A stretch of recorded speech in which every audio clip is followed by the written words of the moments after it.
Thank you so much, Emerson. Mhm.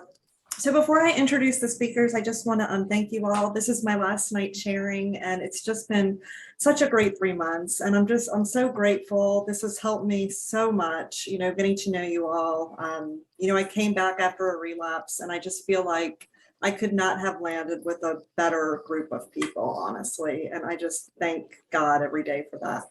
And I'm going to type my phone number and email address in the chat. If anyone wants to get in touch, I would love it. So tonight we have 2 very special speakers. They are 2 of the kindest men I have met. The first one is Tom from Santa Fe, and then Brad. I'm nervous, so I forget where he's from Kentucky. Okay. So anyway, they're going to kind of go back and forth and just have some fun, and then we'll open up the meeting. So I don't know which one's going to go first, but good luck, gentlemen. Thanks, Sarah. I guess I will go first. I'm Brad. Let's just, let God decide on this. My name's Tom. I'm an alcoholic. And by the grace of a loving God, I've been— Come on, Vinny, right now. Come on. Vinny, I don't know who that was. Vinny, come. Somebody's dog got loose, I think. By the grace of a loving God, I've been continuously sober since June the 15th in 1986. And I'm very grateful for that date. And I'm glad to be here. I was honored to be asked to do this. And let's see. When I say sober with the grace of a loving God, I'll tell you, I've started to qualify that. What I don't mean is the Wizard of Oz or a male entity, So, if that offends anyone, maybe that'll help them. I mean, what I do mean is the spirit of the universe that, can't be defined or comprehended. One of the I think one of the best of these, and they've really been fantastic. I mean, there's been some incredible, for the 2 years that this was rocking and rolling. But Kathy H., the Al-Anon, was on here, and she kept referring to God as the God of her experience rather than understanding. And, when we have a big book that says none of us could fully comprehend or define that power, which is God, I don't see why we even debate it. I mean, it just doesn't make any sense. It's like the book tells us, cut it out, stop that, And so it's not my understanding, it's my experience with the power. And I mean, that's what counts. And that's all that I can tell you about, because I sure can't tell you what God is. So Juanita was kind of half talking to herself and half talking to me in the kitchen before this. And she goes, tell the motherfucking truth. So I thought, well, that's a good, kind of marching order, I'll try to do that. So, I think that what Bill, I've always had a problem with this, and I was involved with this particular deal that Sam was doing long before it went on Zoom. I think 8 or 10 years ago, I spoke. He used to have a men's group that he did in his house, and that's how this started. And his sponsees would come, and I spoke on this, and I've always had a little bit of problem with the whole idea of it, but and there's certain specific things that I have problem with. But I think, in general, what Bill was saying was, if you're just, chronically unhappy, or you don't have any serenity, or if you're depressed, if you have depression, like, you need to look at this stuff and see what, I mean, and my interpretation of it is, what do I put in front of God? What becomes, what am I worshiping rather than, the spirit of the universe, the power that of the universe? And what am I putting in front of my relationship with that power? And that's what he's talking about. And, to me, emotional sobriety has to do with working the steps and continuing to work this program. A lot of this stuff that he's talking about, like, what are my false dependencies? I mean, that comes out in nightly review. When I'm really doing it, I write it out, and, I ask the questions, and I see these things, Sometimes during the day, they pop up in my face, you know, and I ask God at once to remove them and talk to somebody if I need to. But to me, like I really question whether Bill Wilson actually worked the steps. You know what I mean? It's I know that you know, when Ed Dowling met Bill Wilson, he said, "Well, Bill, have you taken these things?" Because Dowling wanted to meet Bill because the 12 steps were so close to the spiritual exercises of Saint Ignatius. And Bill had never even heard of St. Ignatius at that point. But anyway, he said, "So Bill, have you taken these steps? Have you done these things?" And Bill got all defensive and said, "Well, I wrote the damn things, you know." And Dowling said, "That's not what I asked you. Have you actually done it?" You know. And I think it took Bill a while to go to the depth with this that a lot of people that I know do go, you know, to with it. But at any rate, so a couple of things just to get this off the thing. This has always bothered me a bit. Bill says, and if his next following case turns out in later time to be his best friend or romance, then the sponsor's most joyful. And we kind of, nobody ever screams about that when we read that, you know. And I mean, we're in a time where things are so politically correct, even within you know, Alcoholics Anonymous, that we bend our literature to the cultural mores, you know, or some cultural mores. Instead of saying men and women, we say people, okay? And that was a concession to something that I think was a 10th tradition violation personally, but I could talk afterwards about that. But I mean, so, you know, we're doing that, and we read through this thing about him talking about you're trying to sponsor somebody and later you get into a romance with them. I mean, it's just a little, anyway, it kind of, that always comes up with me. And then the other thing, you know, like if you work with somebody and they say to hell with you, or what does he say, to the devil with you, and they go off and they get another sponsor or something, but you know, you don't mind, you're all happy with that, and you know, you wish them the best. That's not been my case. You know, I work with somebody for a long time and they say, you know, I'm hitting the road, I'm getting somebody else, and I resent the hell out of that, just to tell you the truth. I mean, you know, my first thought that my ego throws up is, well, they'll get drunk, you know, they'll see, you know.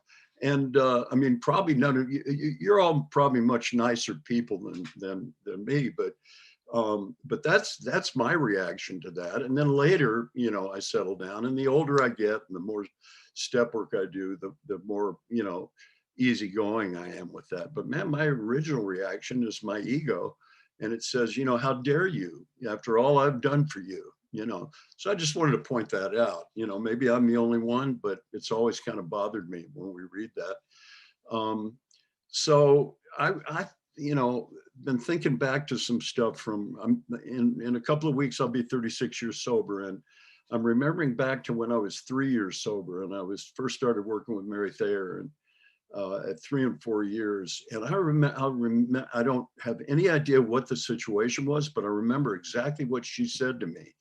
And what she said was, on the phone, she said, "Are we letting problems of money, property, and prestige divert us from our primary purpose?" And what she was saying was, Tom, you are letting these things divert you from your primary purpose. But the way she said it was, "Are we?" And it softened the blow. You know, it's like Don Pritz, when he wanted to tell you something kind of heavy duty, he'd say, "You know, I love you, don't you?" And then he'd lay it on you, you know, that kind of thing. You know? And so that's kind of what Mary Thayer did with this thing. You know, are we letting you know, problems of money, property, and prestige divert us from our primary purpose? And I think that's the essence of the whole thing. It's like, you know, if I get so wound up in my desires, you know, that I just can't feel my relationship with that power any longer, I'm in trouble. You know, I've let money, property, and prestige, or whatever my earthly desires are, you know, come between my relationship with God, with the higher power. And I think, Don's on here, and one of Don's things that hit me years and years ago when I first met him was when he would say, how do you know what you don't know? And and you don't know what you don't know till you know what you don't know. I mean, that's the deal. But for years I used to blame myself for not knowing things that there was no way for me to know them, and that I wasn't aware of until later, when I was aware, when I'd had experiences that informed my awareness. And so you just, until you don't know. I mean, that's just it. And how do you know? I think you work these steps, and you go through.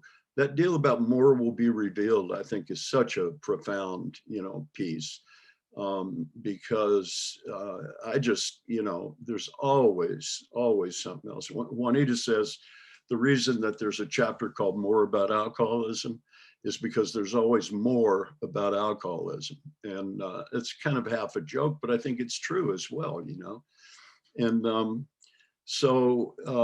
and I'll just tell a little story. I'll tell two stories. I like telling stories on myself because I just don't care that much anymore. And I'll tell you a couple. When the FOT South is a real important conference to me, and I really love it. I went to the very first one, and I've been involved with it. I've spoken there, and a bunch of my friends go to that, both from all over Louisiana and other places, and we just always have a ball. And back in the day, we used to go to the Zydeco breakfast, and that's how I got inspired to make my movie and stuff. So it's a big deal for me, And this past year, Brendan was speaking, and Brian was speaking, two of my best friends in AA, and then Holly, who we had met and just spoke with recently. I wanted to hear her. And, I was just jazzed for it. I mean, I really was. And I've been looking forward to it, since before 2022. And so about a month before the conference, my son calls from Philadelphia, and he says,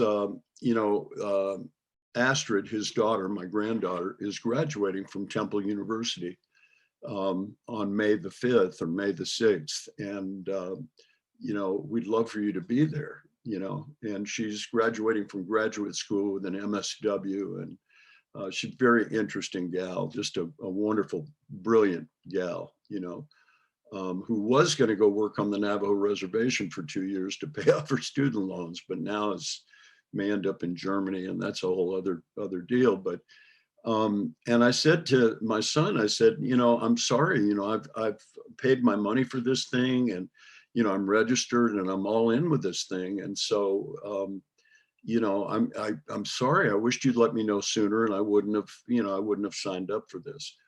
And he said, oh, okay, I understand, and this and that.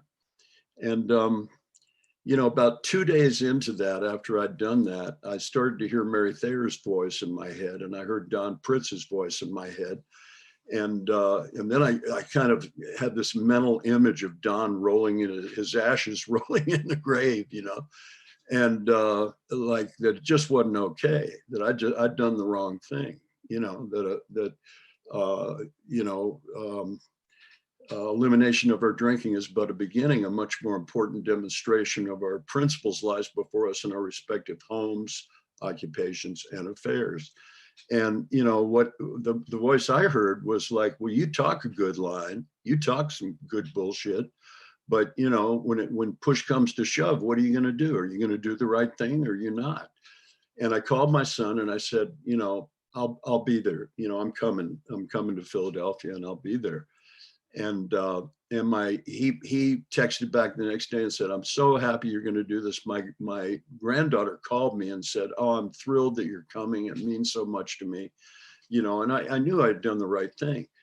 But see, the emotional sobriety thing, like I've got a 4-year-old that's still alive and well in me. And the 4-year-old started going, it's not fair. That's not okay. wah. I mean, literally like that. I mean, it was like this part of me that was like 4 years old that was telling me it wasn't fair that I had to do the right thing. I was going to miss all this fun, and anyway, so that, that was one of the things that was going on. And as it turned out, I didn't go to Fat South, and a bunch of people got COVID, and I probably would have too. So that's just a whole sidebar with that.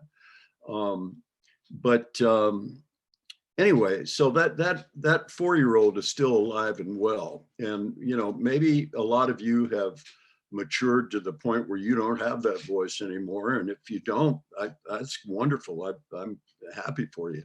But I still do. I still have a 4-year-old that whines and says it's not fair. And then last week, during COVID, I go to the gym. I like to work out in the gym, but I couldn't do that during COVID. And I started swimming a lot. And so I swim at the YMCA here in Nashville. I'm in Nashville right now. It says Santa Fe, but I'm in Nashville. And so I swim, indoors, and I swim with a snorkel, and I swim long distances, very slowly, but long distances. And it's been really good for me. And the trouble is sometimes someone will get into the lane and want to share the swim lane with me. And that doesn't work for me because I can't see them. I've got a snorkel on, my head is down. And so, occasionally people will ask, can I share the lane? And I'll say, no, look, I'll get out, you go ahead and swim. And when you're done, I'll get back in. But sometimes these people get in and swim in the lane without asking or telling me. And I don't like that. It bothers me a lot. I think it's very rude. I don't think they have manners. I think it's, the deal today is like white male privilege, but to me, it's just selfish, entitled assholes. You know what I'm saying? And I don't like it. And so the Avenger comes out in me, the guy, I've always had a kind of a social justice side of me, since back in the 60s when I was messing with that. And anyway, so I'm swimming and I'm doing okay. I'm about six lengths into it, and somebody kicks me. And I thought, well, it was the lane next to me. And I 10-stepped this with several people, so you're hearing it third hand. But so I look up to see if it was someone in the next lane over that just, kind of, and it wasn't. There's some white guy that's swimming in my lane, I got nothing against white guys. I am one, right? But I just, I noticed that, and the truth is, I guess maybe if it had been a black guy, I would have been a little more understanding or something. I don't know if that's true or not. That probably isn't true. But anyway, so, and I was having a bad day anyway that day. There was a lot had happened, and leading up to this. So I swim up to the end and I stop and I wait till the guy comes up, and I said, hey, and he looks over and I said, you ought to tell somebody if you're going to swim, if you're going to share the lane with them. And he looks at me and goes, I'm going to share the lane with you. And he takes off swimming. Well, I have a teenager inside me that's still alive and well. And this guy, the guy that said that was probably in his late 40s, something like that. I'm 74. But the teenager said, you ought to kick his fucking ass. And I'm going, whoa, you think? Yeah, you ought to teach that asshole some manners, It's like, obviously he doesn't have any. And so this whole thing started up in me, that the whole scenario, like what I was going to say to the guy, and I was going to tell him, you obviously weren't raised, you were raised by wolves or something because you never learned any manners. So I'm going to give you a lesson in manners, and I'll be waiting in the parking lot for you. So have a nice swim. And that sounds just, everybody has crazy stuff going through their heads. But I'm telling you the truth, I was seconds and inches from doing that. And I was praying, and I knew what the consequences would be, just like I always knew what the consequences would be if I took a drink, but I'd get kicked out of the YMCA. I had to go to a meeting that night and be very spiritual and talk, and, I'd be rolling in the pavement with some 40-year-old, at 74, trying to teach him a lesson. And it was really hard to shake that energy. It didn't happen, and thank God. As soon as I got out of there, I called my sponsor. I went through. Gary thought it was hysterical. I mean, he just laughed like crazy. He thought that I made his day by just sharing that with him. But there's a teenager in me that says that kind of stuff. Like, are you going to be a wussy and let that guy get away with that? That's, as I'm leaving and trying to get away from the situation, this voice in my head is saying that. Now, maybe I'm crazier than the next alcoholic. I don't know. But in terms of, emotional sobriety, most of the time, my sense is that there is some there is some power that has my best interest at heart and is pulling for me all the time and walks with me all the time. And I really feel this. I mean, I really do. And it's taken a lot of work to get to that point. But every once in a while, the teenager hops in, the 4-year-old hops in, and, that's what's going on and, inside me. And, by the grace of God, I don't have to act on a lot of that stuff. So I don't know if that's helpful to anyone, but it's definitely the truth. So Brad, take it away, buddy. Clean it up. Thanks, Tom. Hey, everybody. I'm Brad Toll. I'm alcoholic. Sober date June 25th, 2012. I have a home group. It's Oaklawn Big Book Group 2. We meet in Fort Thomas, Kentucky on Monday nights at 7:30 p.m. Real good big book group. A lot of good folks in there who care a lot about carrying this message to the alcoholic who still suffers. So if you're ever in the Cincinnati, Ohio area and you need a good group, hit me up. And I've got a sponsor. Tom's my sponsor, and I'm real fortunate that I've had men throughout my entire sobriety that have walked shoulder to shoulder with me and don't believe in a spiritual hierarchy and believe every word in the big book, including what we really have is a daily reprieve contingent on the maintenance of our spiritual condition. And, I don't know, this keeps coming up for me. I'm not sure if I talked about it last time I was on here, but COVID, like that lockdown did something to me internally. It made me face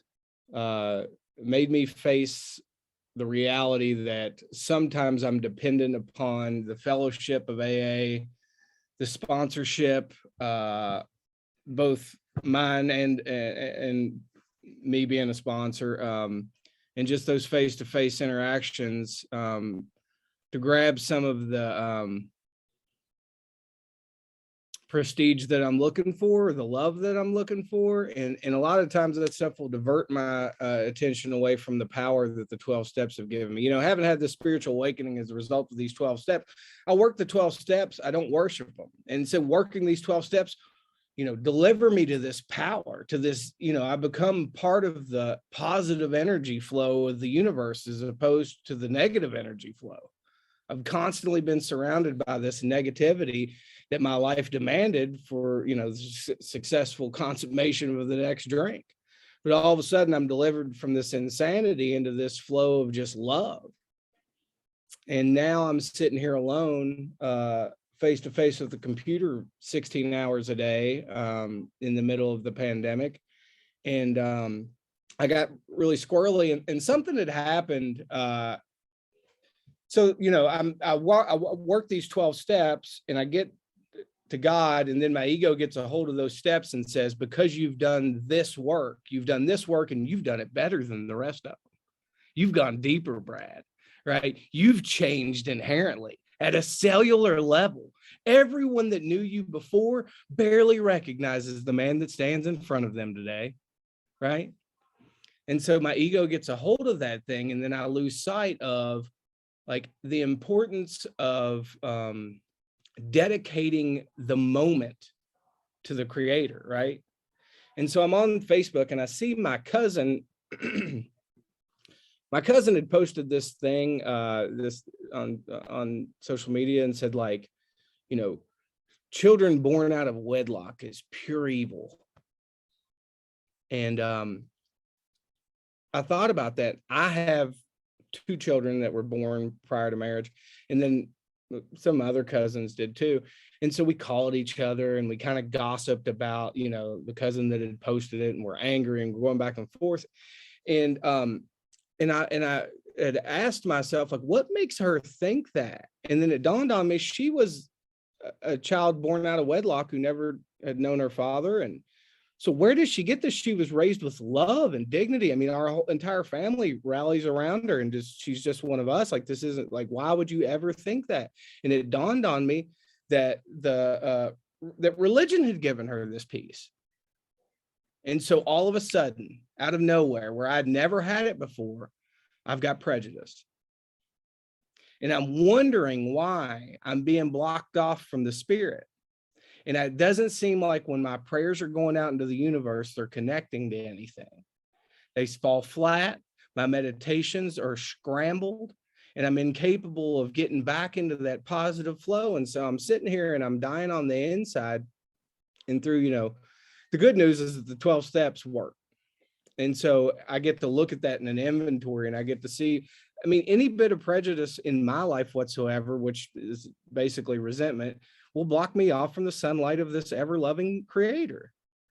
And my entire purpose here on this planet is to be in flow, to be in connection with this creator, so that I can go out into the universe and help other people. And, I was really connecting with something, I don't know. So at the beginning of the meeting, this is my insanity, and this is what it looks like because I'm without that connection. So Sarah at the beginning of the meeting was frazzled. She's going, so the last thing has been a big deal. She's done such an incredible job. And she says, and Brad, and I can't remember where he's from. And it's not that Sarah doesn't love me, right? It's that she can't remember the tiny town of Newport, Kentucky that I live in, a mile south of downtown Cincinnati, Ohio, which is completely fine. But I'm going to tell on myself about something. I was asked to talk at FOTS this year. And so I was on the website or whatever, and I looked at the program, and it's got everybody's names and the city and state that they're from. And then it says Brad T, Kentucky. It doesn't have the name of the city either. And I was like, should I call them? Maybe they don't know. You know what I mean? Like maybe they don't know who I am, apparently, because this is a big deal. And without knowing I'm from Newport, Kentucky, when I'm up there saving lives at the podium, how will they know where to migrate to when they figure out who the Messiah is? And so the insanity that surrounds my want or need to feel as though you treasure me, right? And what growth does that take to show up in that type of vulnerability? Because I can assure you it's not comfortable, but each one of us get to show up and grow in this manner. Tom and I go around and do a bunch of stuff together, and we were down in New Orleans in December. Tom did a workshop on God, and we had a wonderful weekend. And I'm not going to sing the song, but there was like a song that was the theme song of the weekend. Tom knows what I'm talking about. Just a great weekend. But Friday, I'd never been to New Orleans. Friday, Tom and I went to French Quarter, and I'd been going around from city to city when I'm traveling. I'd walk into cathedrals and I'd light candles for my son. He hadn't spoken to me in a couple months, and it was really damaging to both of us, I think. And, I'm hurting pretty badly over it. And so we'd went into the cathedral down there and I'd lit the candle, and we stood for a few minutes, and both of us said some prayers. And one of the things I prayed for was my son, and I'd like to talk to him and kind of get through this. And we get back to our friend's house, and Tom and I light up some cigars, and the phone rings. And I look at the telephone, and it's God is who it is. It's my son, and God answering my prayers. And I'm elated. I mean, my hands are shaking. I feel nervous on the inside. I'm so eager to speak to this boy. And I answer the phone, hello? And this is what I got. Dad, I'm going to be brutally fucking honest with you. Okay. I've been taking all types of high-powered hallucinogens. I'm an empath, and I feel the pain of the entire world. And what I said to him was, me too right now, son, you know? And I tell you that story because what I looked over at Tom, and I could hear what Tom would say to me. Just talk to him, because the father in me wants to jump and give him all of the information that he needs to correct what's happening in his life at this moment. Like, I've got all the experience, son. I've got a little bit of wisdom that I've garnered over these, past 20 years or whatever. Let me help you. But instead I said, okay, well, I love you anyway. And then he continued on, and he told me about some of the things that I had done in the past. I heard him, and I continued to listen, and I told him that I loved him and I would do my best to rectify those things. And then from that point, it didn't, that conversation didn't go the way that I wanted it to, but it opened up the line of communication again. So, like, I want to be known as a man who raises amazing children. And not that I haven't, because including him, all three of my children are absolutely just incredible human beings. I mean, really, I hope that some of you get to meet them as we continue to walk this road, because these kids are something else. But my ego has gotten in the way of me being an effective father at times.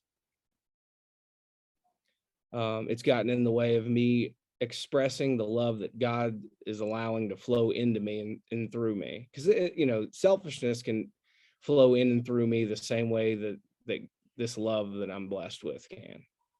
And so it's just a matter of which one I'm going to allow to flow. I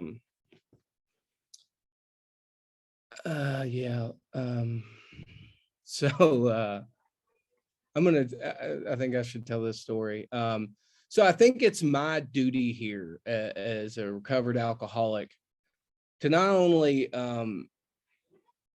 work with other alcoholics, but to show them empathy and to show them grace, the same grace that the men who raised me in this program have. And I was in Georgia about a month ago. I'm with Brian and Mike and Erica and some other folks that I know from down in the Atlanta area and Athens. And we just had an amazing time. And, one of those weekends where you're just fully recharged at the end of it. Erica and I were cackling on the porch, and, Brian was getting mad. And we were just having a really good time. And on the way home, I'm so alert, and I'm observing myself. I'm literally laughing out loud at myself for the judgment that I'm passing on these drivers as they whiz by me, yeah, you gotta kill yourself, and then just bust out laughing at, just a real good observance of what's truly happening. And I get home and I am exhausted. It was about a 9-hour drive home, and 8:30, 9 o'clock, I'm in bed that night, and I just really looking forward to sleeping and recharging in my own bed. You all know what that's like. And I pass out pretty quickly, or I should say go to sleep, and I wake up to a loud banging. And I'm kind of disoriented, and I'm like, what was that? And I sit up in the bed, frightened, and I hear the doorbell ring. And so I shakily stand up out of bed. You know how it is. I'm freaking out. So I look at the phone. It's 3:30 in the morning.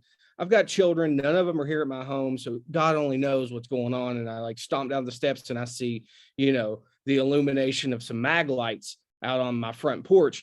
And I know what that is from my prior life experience. If any of you guys have ever been put in those positions, those mag lights give off a definite glow. And so I go down and I answer the door, and the police officer says to me, he says, "Are you Mr. Brad Toll?" And based off of that prior life experience, I hesitated. Yes, I am. And he said, "Allison has been in a domestic dispute, and she's in Covington, and she called the Covington police. They called us over to Newport to come see if you would give her a ride." Now I know Allison and her best friend, or I'm sorry, my best friend, her boyfriend, have been in a relapse for a period of time. And I made the decision, even though it were not easy, because what I want to do is go over there and help them both so that they don't think that I'm not willing to help them, because I care deeply about what these two individuals think about me. But instead, I said, no, I think they need to suffer whatever consequences they're going to. And I said, thank you, though. And he said, yeah, no problem, man. He kind of laughed and walked off. And so I went back to bed. And the next morning I woke up and I was going to call my friend, Christian, and I was going to confront him. So I called him up and I said, he answered, and I said, hey, buddy, how's it going, man? And he said, oh, I'm doing pretty good. I was like, you are, huh? He said, oh, yeah, I've been doing real good. I said, oh, really? And I said, man, I know y'all was over there fighting last night. I know what's going on. The jig's up, bud. Like, it's getting bad. He said, what are you talking about? And I said, look, man, the cops came to my house last night to come get her. I know what y'all was over here doing. They're doing last night. He said, well, you're full of it. I was in bed at 10:30 last night. I said, what? And he said, yeah, I was in bed. And he said, hold on a minute. And he walked in the other room and he said, Allison, did you call the cops on Brad last night? And she said, I was so lonely. I didn't know what to do. I needed anyone to talk to. And, you know, I felt about this big because I know the loneliness that she is describing. I know that utter inability to connect with any other human being on any level because of the disease of alcoholism and the hole in my stomach that it creates and the wish that it would change, but the powerlessness to make it change. And so I never once made her feel bad about that. I believe it to be my absolute duty to show the love to the lonely, because God has given me peace. God has given me you. My God. You know how many people come in to this and they come here and they're absolutely as welcome as I was, but they're too afraid to jump in with you. And I've been given this amazing love and this amazing change. And so I'm always going to try to pass that on to a person in need. Yeah, I think I'll stop there and we'll pass it back over to Tom. Thanks a lot, Brad. That was great, man. That was wonderful. Made my evening. Yeah, I think we're going to open it up. I mean, unless you've got more stuff to say. I was thinking of, you know, one more story I'd like to tell if you want to. Yeah, I'll let you tell it. Father Tom W, some of you all know him. And he said something that made so much sense to me one time. He said, I fall asleep spiritually. And I know that I fall asleep spiritually because I wake up. And that seems to be just the revolution, the falling asleep, the waking up, the falling asleep, the waking up. And, you know, and the other thing that I didn't add earlier with that, you know, huge sacrifice that I made going out to Philadelphia to my granddaughter's graduation is Don Pritz knew my whole story, and he knew how I raised my kids, and you know how incredibly I can't think of a nice word. I wanted to say abusive, and it was abusive, not in the sense of, you know, beating them and stuff, but it was just a absolute horror show for them in terms of never knowing what was coming, you know, and you know, just a really bad way to grow up.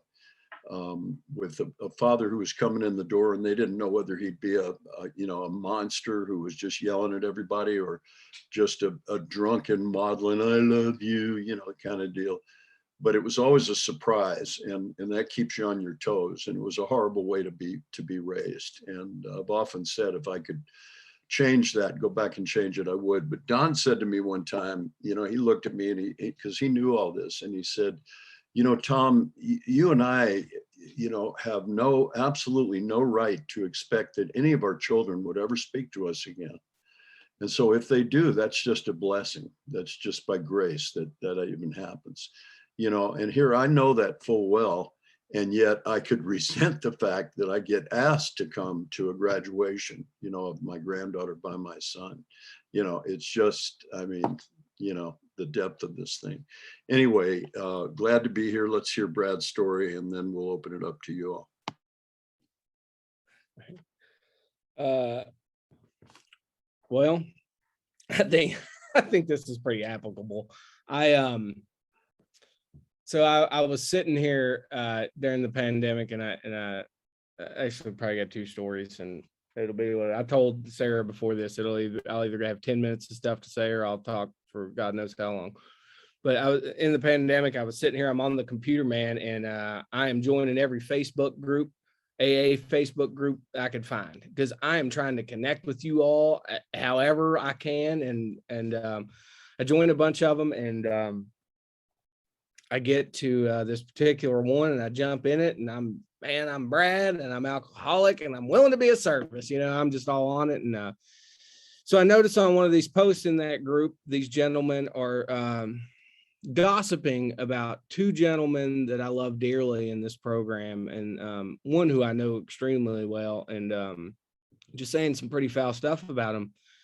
And so I did what any self-seeker would do, and I laid the kit of spiritual tools out for their inspection, right? Because one, I need all of you in this group to see how spiritual I am, and then two, what they were doing was wrong. And so I thought it was pertinent that I ended it there. And so told them that they were wrong for gossiping, and showed them the spiritual principles we ought to be practicing. And I went to work the next day, and I walk in and got called into my CEO's office, and that's not really uncommon. He and I do a lot of stuff together, so I just figured it was another thing. And I walk in, and he said,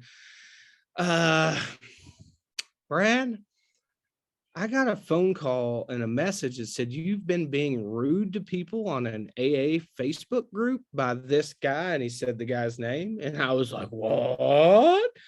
And so I immediately jump on my phone. I blocked the group. I blocked the guy, and I called Tom, and I 10-step, and I said a prayer.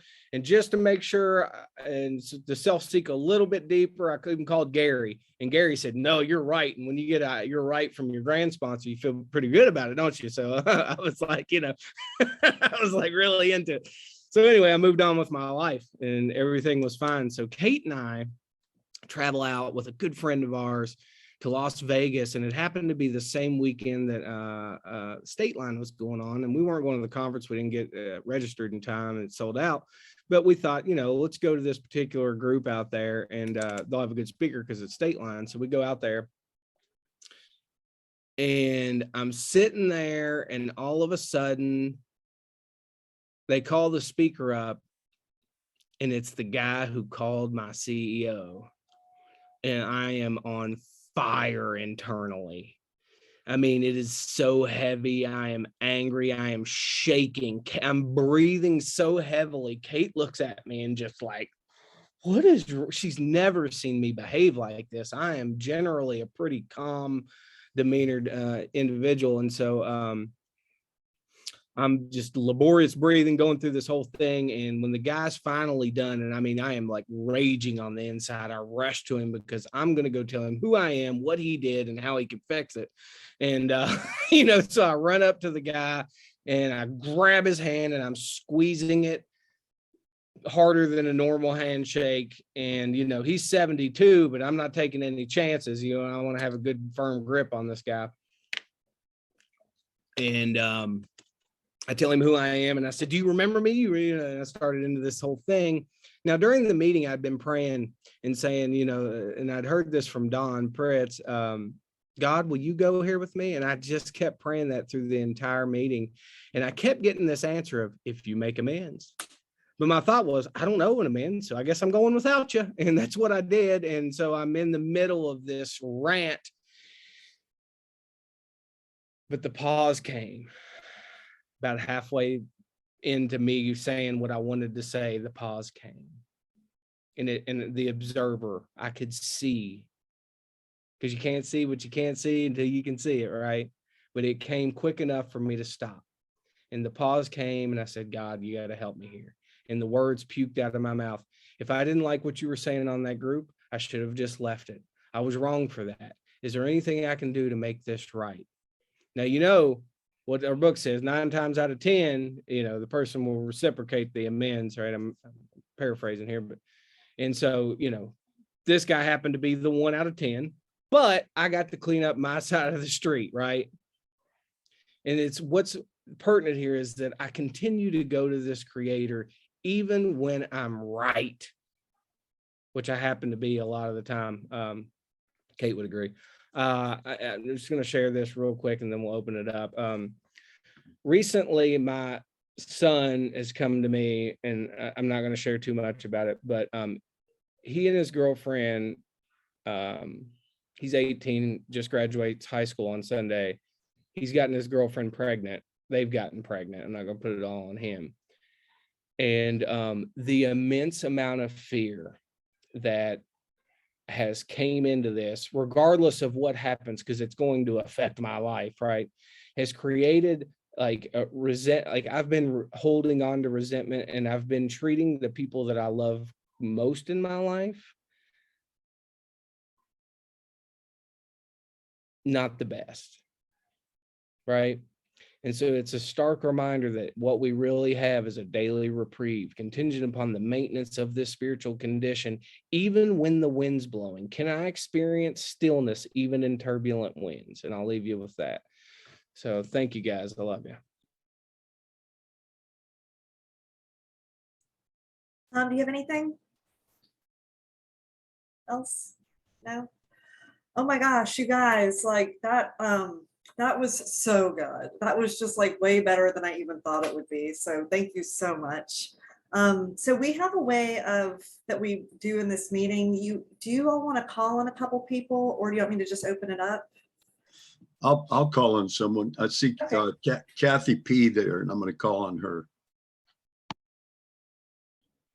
Hello, friends. Hi, Tom. Good to see you all.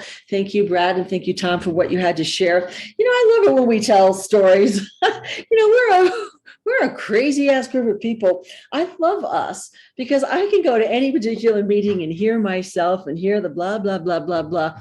But as I'm listening to you, I've got a split screen now, and the picture of my granddaughter is on the bottom screen while you all are up here.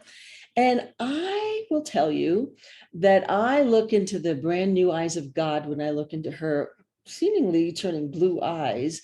And we have these mornings and I sing to her, and she's 2.5 months now, and she started to coo a little bit. And so we sing, and I kiss her feet and I kiss her fingers and her cheeks, and we make sounds together. And I have my moment with God. And when I look into those eyes, I have to honestly tell you, I'm sure it's a whole neurochemical thing as well as a God related thing, and maybe it's the same, is I am changed for lots and lots of reasons. As I'm listening to you, none of us should be alive, honestly. None of us should even be able to put 2 sentences together or have anything that looks like a God when we have done all of the things that we have done to ourselves or survived all the things that have been done to us. And there's always a little both. And so when I look in Mihita's eyes and I see this and I think, oh my God, how can I be better? How can I be a better me? How can I absorb the fresh eyes of God in this infant child and let that come into me so it doesn't really matter? Nothing matters. And you all know, at least most of you know my story. And so I can't do any of this. And what I can't do, and the power of that is incredible. I can't change how I feel. I can't change how I think. I can't change external circumstances. I certainly can't change the freaking weather or control fire or wind or any of that stuff. But you're right. I always have a 4-year-old in me. But when I look into these infant eyes, I am willing every day to learn how to show up better, That means that when I have those thoughts that come into my head, I have to say a lot has changed. I may be the one of the few alcoholics. I don't get worked up about traffic. Go ahead. If you cut me off, you must be in a hurry, sweetheart. You go right ahead. I'd rather not get into a car accident. I just don't do it. You take my place in line. Well, you must need it. You go right ahead. It just doesn't bother me. I don't know why. Who knows? But I have my own problems. I have my issues. One of my issues is fairness. Well, we won't even go into politics, but I got a thing over there in that direction. And so one of the things that I'm trying to do is to allow myself to continue to be powerless. So at this point in my life, when I listen to you speak, I hear me, I hear my stories. I hear that it is a process. I hear that I don't have anywhere to arrive because I'm already here.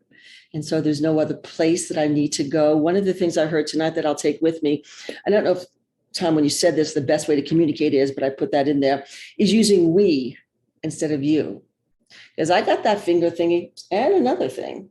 And so, that happens. And when it comes down to it, I do my work. I do my 10th step. I do my 11th step. I do my process. I talk to God every day, all day, actually. I get quiet. My meditation sucks since the fire, but I get quiet and I bring this energy in. And how am I to be my best me today? So what's my intention? Well, my intention is really not to fight with people in traffic. My intention is not to fight with the person in front of me. I don't really want to do that. I do not want to roll myself back to the life I used to live. I don't want to go there. I really don't want to go there.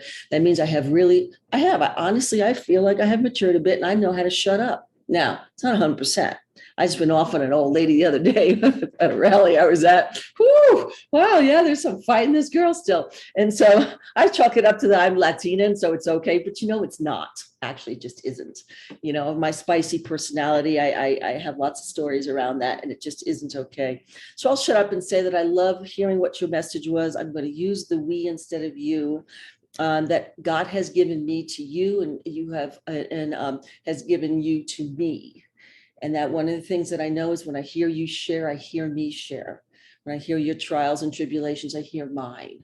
When I hear your triumphs and how you shut up when you should be shutting up. When you do an amends, when maybe you do, you know what? Because we know this, we know the language. It doesn't matter if you're right. Come on, really? Really, you want to be a 4-year-old again? Like, really? Actually, no. My best friend shared at my home group meeting a couple of Friday nights ago. Tom, I don't know if you've spoken there. I got to hit you up for June if you're available. So, and she told a story about she had like 6 tequilas and she's walking up the stairs with her bottle of tequila. She's going up. They're staying at their in-laws or her sister-in-law's house. And her sister-in-law meets her on the stairs in a very kind voice. She says, I just watched you have 6 drinks. Now you got a bottle of tequila in your hand. Does that make sense? And that was a moment that started to break open the shell that had this part that said, I don't think it makes sense. So when the fire happened, I went to a lot of places to get support. And I ran into this lady, Lois, and we had a good cry. She lost everything in the troublesome fire here in Colorado, a couple of Septembers ago. And we had this long conversation. She held me by the shoulders and she looked in my eyes. And again, I saw the eyes of God. And she said, what I found in this process was my 3 truths. And she told me what they were. And she says, and what I would bless you with, she didn't use the word bless, but she says, what I will give you is find your 3 truths. Well, I didn't have to look very far. All I had to do was to stay open. And it's straight out of the pages of Alcoholics Anonymous because this is my design for living. And so one of my truths was my intentions. My sponsor often talks to me, what's your motive there? Is my motive to go into the world today and be an asshole? Actually, no. Is my motive, my intention to go to the world and complain about being right? Actually, no. What's my intention today? My intention, because I'm really fired up as an abuela from spending this time every morning with my granddaughter, is to go into the world and be a better person because my granddaughter deserves it. And so my next truth that came to me was attention. You heard some of this story on the winter solstice of 2020. I had this moment with God. I sat there in my car and I looked at the stars that they were doing their alignment thing. And this voice came into my head and it said, I love that. Suddenly the thought occurred to me. So this voice came into my head and it said, you are about to enter a significant experience. Pay attention and take notes. So I did. I've been having a biblical life. So that was December of 2020. In February of 2020, oh, actually, then the next day, my 16-year relationship broke up. That's a whole story. And then February of 2021, my house flooded. And then December 30th of 2021, my house burned down. So talk about a freaking burning experience. I had a burning bush experience. Everything changed. Everything was gone. And rather than crumble in that disaster, I've been transformed. I continue to be transformed. I'm not a victim of the circumstances of my life. What I am actually is a beautiful, perfect creation of the Creator, because the Creator creates in its own image. And I am nature, as you each are. And so I'll shut up now. I think I'm pontificating. Love you all. Thank you for listening. Thanks, Kathy. Brad, you want to pick somebody? I see Sam. Oh, hey, Brad, what's up, man? Can you hear me? Yeah, Sam, I'm alcoholic. And I told Tom if he would have quit being such a wussy with that guy in the pool, he would just give him a good pimp slap, and then told him he was about to start sponsoring his girlfriend. Anyway, so what resonates so well with me with this essay and with this whole body of work is, I've been sober over half my life. I've been sober way longer than I ever drank. And everything that people talk about, everything the big book describes as far as what a dry alcoholic looks like, I suffered from like a great deal. And I have had to work the steps deeply and honestly to escape the bondage of self in a lot of really bad situations, with good intentions. And what the bondage of self looks like for me is living in a great deal of depression and anxiety and fear and worry and anger. And, like I'm sitting here, and I'm kind of with Tom, like that theory that, when Bill, the way they worked the steps at the time in the hospital was not what we look like, the way we go through the book today. There was no book, and we didn't go through it at that level of depth, and when you really break down this essay, it's really it's really just kind of doubling down on pages 60 through 63, and having these dependencies on people and situations, over the last couple of days, I guess there was some significant stuff. I think when Tom started sponsoring me about, I don't know, maybe 7 or 8 years ago, I had just gotten out of a marriage. I was in $100,000 worth of unsecured debt. It was the second marriage that I had been in. I had 2 children from 2 different babies' mamas, and I was like, 34, and I'd been sober for 12 years. And I could give a great fucking AA talk, whenever I thought I did anyway, and I was scared a lot. And, we went back through the book. I was just going to read an inventory to him, and we went back to the book in a significant way.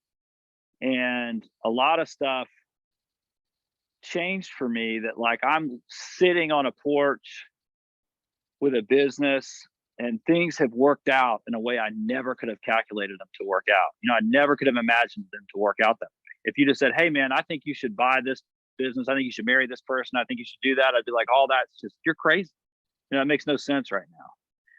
And so I'm not at all surprised to watch miracles and God show up in these profound moments in my life, and to see those. And and lately I've been really finding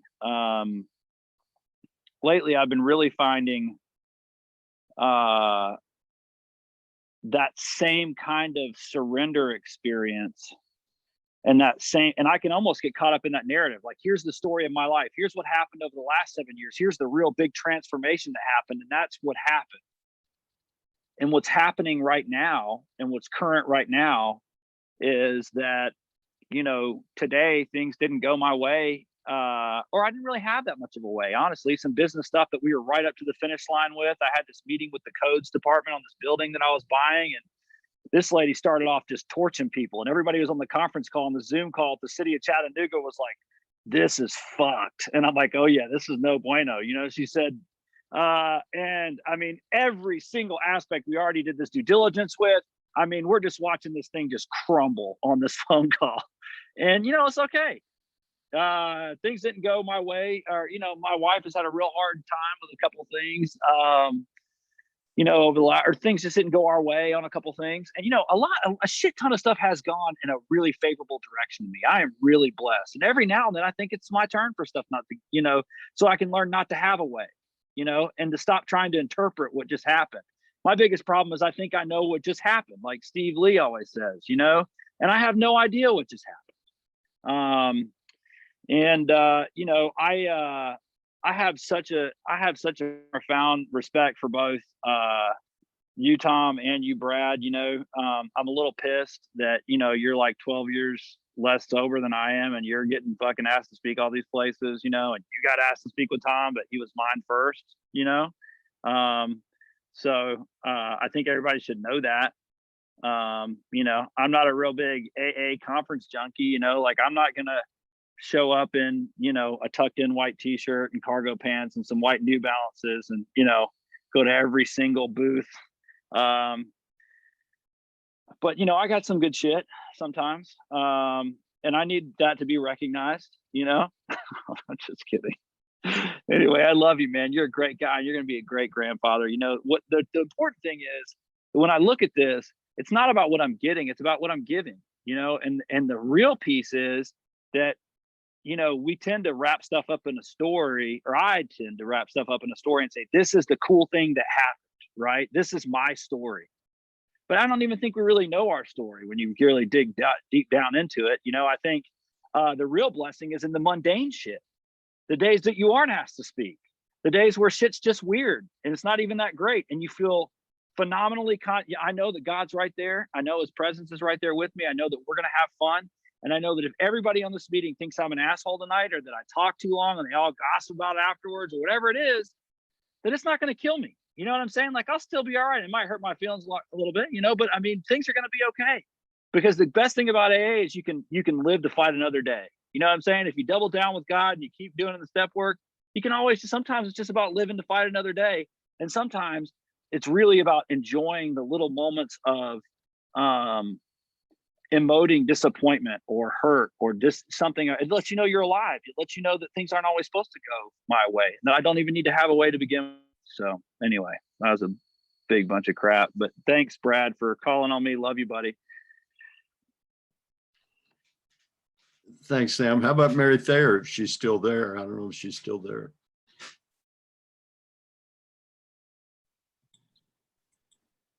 Hi, Mary Thayer here. Well. I don't know, Brad. Every time I'm around you, something happens to me. You know, had to have a TIA and wherever, and now I'm still got the damn COVID. Anyhow, no, I don't. I tested negative, but I've got something that my pulmonologist has me doing some new stuff. So, what do I want to say? I want to say that emotional sobriety, Hugh Douglas used to say something. He said, it's the only place we go from adolescence to senility and never hit maturity. And sometimes I think, you know, that listening to the 4-year-olds and stuff, that's so true. It really is. There's, if you ever listen to Missy and I when we get on, I mean, you know, we've known each other since we were 6. I think sometimes we still talk to each other as if we were 6 years old. But this emotional sobriety, I think, has to do with how we're reacting to things that we can't change. I've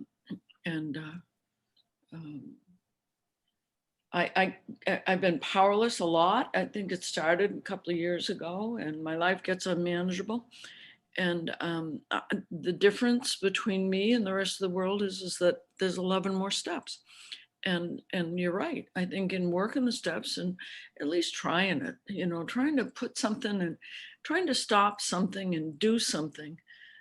What is it? Thomas Merton's prayer. You know, I have no idea where I'm going. I can't see the road ahead of me. And, you know, where it says something to the effect of, I want to do your will, but whether or not I'm doing it, I don't know. But I think you're happy that I'm trying to. And there's this awareness that that's pretty much what I do each day. The gift I've gotten throughout my recovery is that I consider myself still a seasoned beginner. I do not want to be popular in the outright mental defective ward here. I just feel that's such a silly ego thing that we all think that that's the big deal. And anyway, so I'm more aware of when I'm reacting versus when I'm responding. And so emotional sobriety has something to do with how I respond to situations when whether it's going my way or it's not going my way. I think that's both ways, you know, and I'm grateful for 10-step work and grateful for the idea that I've entered the world of the spirit in some phases, that I've gone through 9 steps and come into this world of the spirit. And in the 10th step, I'm able to apply the previous steps pretty much regularly. And I can do it each day. So I'm glad to be here. I'm not feeling up to snuff yet, but I have hope. There was no sunset tonight, so we'll have to wait for tomorrow night, everybody. And love you all. Thanks. Thanks for calling me.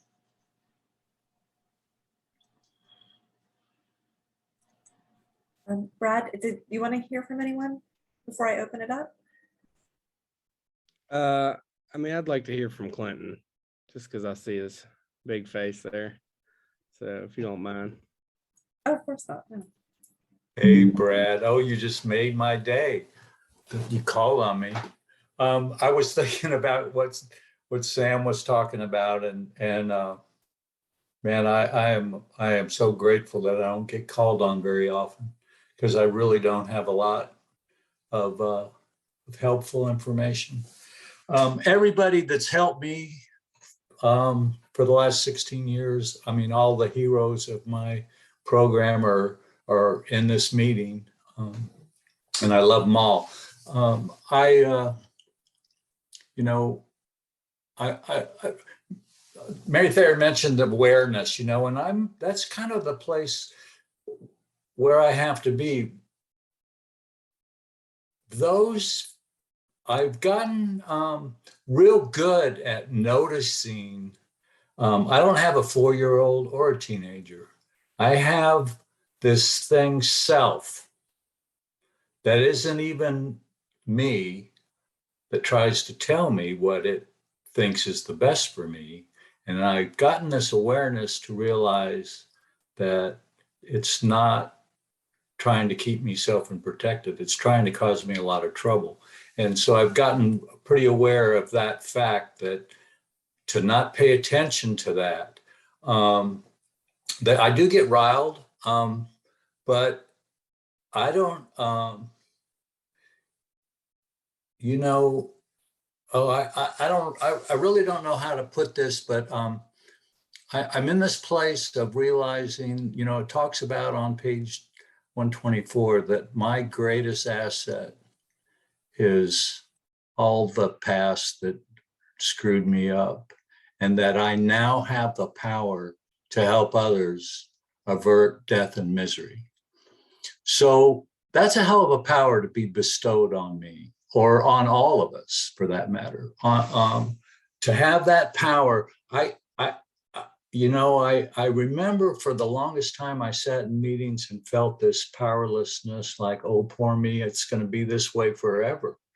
And I still experience different meetings where that's the theme, is that, oh, I'm so powerless. But I don't think that's the case. What's landed on me from I can see from a different place now that we have a lot of power. We have the power to avert death and misery. We have the power to be, as you said, Brad, a positive influence in this universe instead of being the negative, which is where my case, I was off. You know, I remember when that dawned on me, when that landed on me. I don't remember, around 6 months or 8 months of sobriety, it landed on me that, wow, this is all about just having a positive attitude. You know, if I can just have a positive attitude, my thinking changes where everything is better. And so I really don't have, I've been enjoying, you know, something else you said, that I thought about, you know, this, we've all had this thing with this virus that's kind of a worldwide thing that happened. And I went opposite of you, Brad, when that, I couldn't sit in front of a computer. I couldn't feel that connection. I got pretty separated from, I mean, I was still on the phone with a lot of people, and that was how I got through the separation and the lockdown, if you will. But I just couldn't spend a lot of time on the computer. I really I wasn't happy with Zoom at all in the beginning. Now there's still this being one of them. And thank you, Sam, for getting it going. And as Tom mentioned, you know, I happened to be a guest at this workshop in Sam's basement with his sponsees. Tom took me to it. That was a long time ago. But so this workshop is one of the few things I do on Zoom. There's another little meeting I do on, I do with some other people that are all familiar to all of us. But you know, I got through, and I didn't, and what got me through was the disciplines of the program of Alcoholics Anonymous, the prayer and meditation, and reaching out and trying to help other alcoholics, even if I wasn't seeing them face to face. You know, I don't know if this was your experience, Brad, but Tom, and I know I'm not the only one this has happened to, but I was taken through the big book Alcoholics Anonymous on the telephone, and a lot of stuff. I mean, it was good. I mean, a lot of stuff was opened up to me about that just by, so anyhow, I don't know why I had to say that way, that I just wasn't, it's been a tough couple of years, and just when we think it's getting better, people are still getting sick. You know, it's like crazy stuff going on, but we're all still here. We're all still not drinking one day at a time. I have a daily reprieve based on my spiritual condition. And I think it was Sam that said that, maybe was that, you know, I get to live to fight another day. And thanks for calling me. I'm grateful to be here, and I love y'all. Thanks. Thanks, Clinton. Tom and Brad, somebody messaged me in the chat. They were wondering if you'd be willing to type your contact information in the chat. If that's okay. If not, I can just direct message. Are you talking to me, Sarah? Both of you. Yeah, somebody in the chat asked you and Brad if you could type your contact information in the chat. Sure, I'll be glad to do that. Okay, thank you. So it looks like we have time for one more. Does anyone feel moved to share? If you're tired, we can just close early.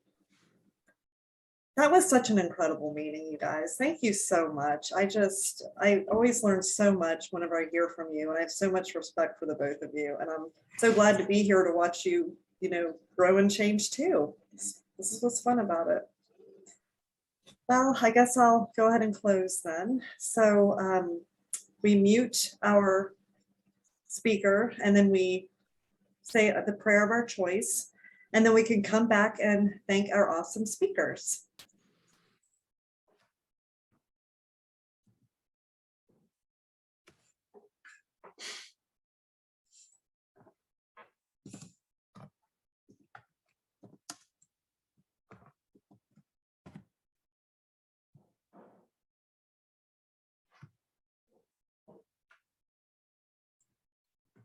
Thank you, everyone, for such a